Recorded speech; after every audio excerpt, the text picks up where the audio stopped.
miksi, jos tavallaan miettii lätkämaailmaa, niin minkä takia homous on semmoinen asia, mistä jotenkin puhutaan ja niin pelätäänkö sitä vai mikä se niin kuin juttu siinä on? Koska mä en nimenomaan niin kuin ymmärrä sitä.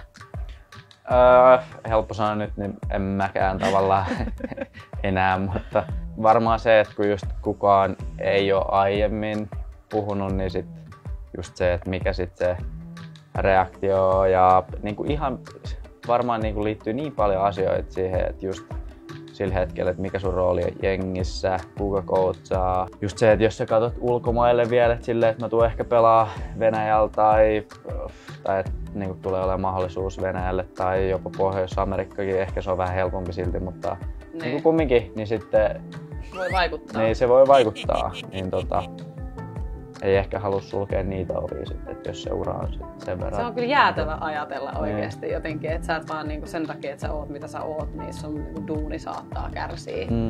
Että sä saatat menettää sun työpaikkaa. Se on jotenkin tosi absurdia ajatella, että miten se voi olla niin. Et jos miettii nyt sitä niinku tulevaisuutta nimenomaan, niin mitä konkreettisesti oikeasti ehkä niinku pitäisi tapahtua, että kaikilla olisi niinku hyvä olla täällä? Paljon kysytty ja mä oon edelleen vahvasti sitä mieltä, että ketä tästä tulee istua tulevaisuudessa on niitä jamppoja, ketkä on nyt vaikka teinei. Ja vielä sitäkin nuorempia, niille iskostaa päähän, että oon mä itses, totta kai sekin on helpommin sanottu kuin tehty, mutta silleen, että sit kun ne tulee tänne, niin ne kokee silleen, että ei tarvitse välttämättä ujostella ja sit jos niillä on joku vaikea asia, niin senkin pystyisi ehkä sit tuomaan esiin, että se on ollut sit siellä niinku nuorissa silleen ja sit kun ne tulee tänne, niin se kulttuuri siirtyy myös tänne. Ja sit kun ne kasvaa ja seuraat tulee, niin sit se on niinku tavallaan automaatio tai miten se nyt sanotaan. Nee. Jep.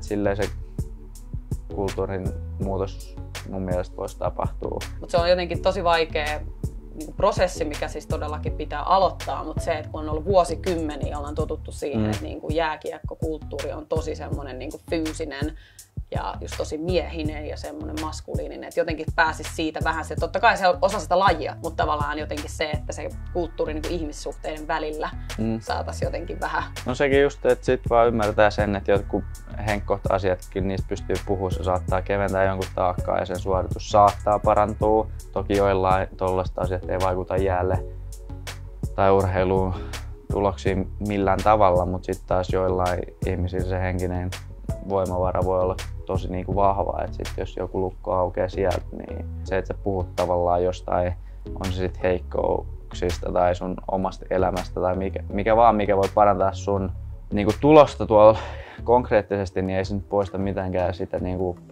että mikä lätkä on lajina. Se, että siihen tulee aina sisältyä taklaukset ja huutelu ja kaikki tollanen, niin ei mikään se, että meidän kulttuuri kehittyy, niin tuu poistaa sitä niin siitä lajilta.